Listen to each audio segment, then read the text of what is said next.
Inaasahan ng Malacanang na aabangan ng maraming Pilipino ang nakatakdang pagbisita ni Pope Francis sa Pilipinas sa susunod na taon. Paliwanag ni Presidential Spokesperson Edwin Lecerda, ang nakatakdang pagbisita ng Santo Papa ay tanda ng kagalakan ng simbahang Katoliko sa Pilipinas. Inalala ng opisyal ang nangyaring pagbisita noon ni Pope John Paul II sa Pilipinas na labis na ipinagbuni ng milyon-milyong Pilipino. Mismong si Pope Francis ang nag-anunsyo ng kanyang pagbisita sa Pilipinas para puntahan ang mga biktima ng Super Typhoon Yolanda sa Visayas. We certainly look forward to the coming of Pope Francis.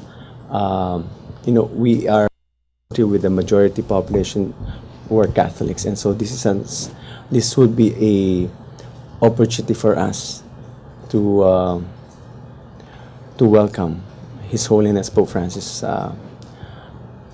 It's always a time of joy whenever the Pope comes to the Philippines, and when Pope John Paul II came over, there was exuberance, and this is a moment of joy, and it would be a joyous occasion not only for Filipino Catholics but also for the entire Philippines.